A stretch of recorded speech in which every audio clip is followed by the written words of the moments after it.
Au nom du Père et du Fils et du Saint-Esprit, ainsi soit-il. Shalom bien-aimés frères et sœurs dans le Seigneur. Aujourd'hui, je partage une courte réflexion à partir d'un extrait tiré de la deuxième lettre aux Corinthiens, chapitre 12, verset 7 à verset 10. L'apôtre Paul écrit: « J'ai reçu dans ma chair une écharde, un envoyé de Satan qui est là pour me gifler, pour empêcher que je me surestime. Par 3 fois, j'ai prié le Seigneur de l'écarter de moi. » On ne sait pas exactement ce qu'était cette écharde, mais on peut aisément déduire à travers ce qu'on voit ici, ce qu'on lit, que c'est quelque chose qui dérange l'apôtre Paul. C'est quelque chose dont il n'est pas fier. C'est quelque chose qui le fait souffrir. Une écharde, c'est un petit morceau de bois qui pénètre notre chair. Quand ça nous arrive physiquement, ça fait très mal, ça dérange. C'est quelque chose qui gêne, avec lequel on n'est pas confortable. Et il prie le Seigneur de l'écarter de lui. Et cette écharde, il dit: « J'ai reçu dans ma chair une écharde, un envoyé de Satan. » Donc cette écharde, il la considère comme un envoyé de Satan qui est là pour le gifler, pour l'empêcher de se surestimer, donc d'être rempli d'orgueil. Oh bien-aimés frères et sœurs dans le Seigneur, l'orgueil précède la chute, l'arrogance précède la ruine et l'orgueil précède la chute. Bien-aimés frères et sœurs, c'est un mal que nous devons combattre. Et on peut voir au verset 9,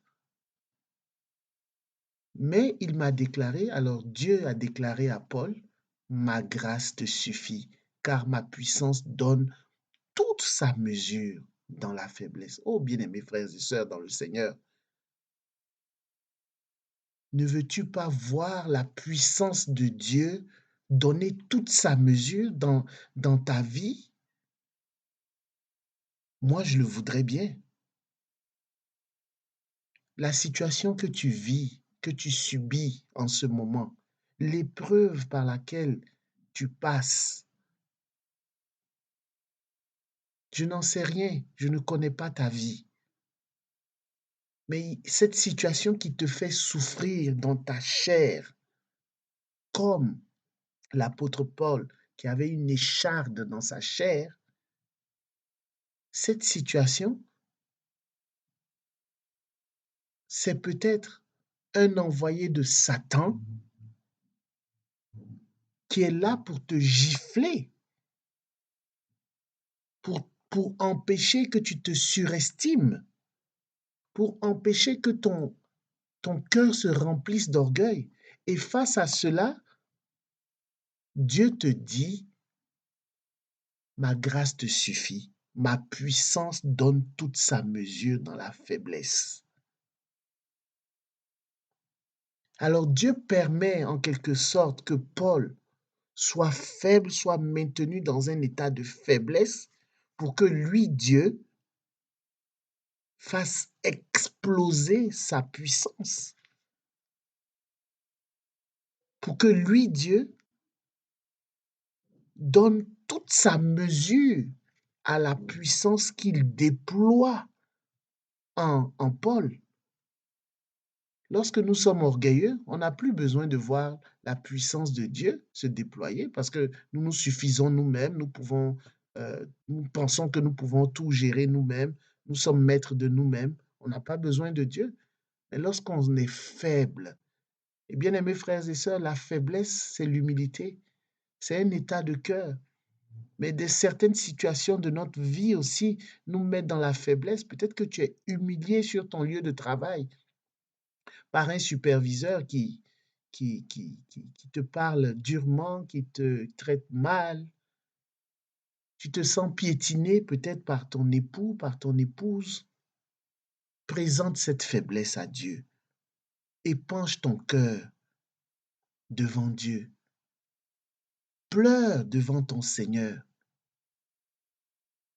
Pleure à cause de cette souffrance, mais présente-la lui.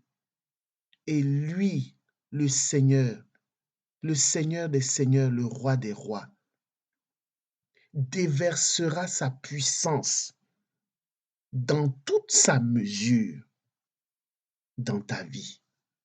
Il, il donnera toute sa mesure à sa puissance dans cette faiblesse-là que tu expérimentes en ce moment. Bien-aimé, je t'invite à aller toi aussi méditer cet extrait. 2 Corinthiens chapitre 12, versets 7 à 10. Que la paix et la grâce de notre Seigneur soient ton partage en ce jour. Au nom du Père et du Fils et du Saint-Esprit. Amen.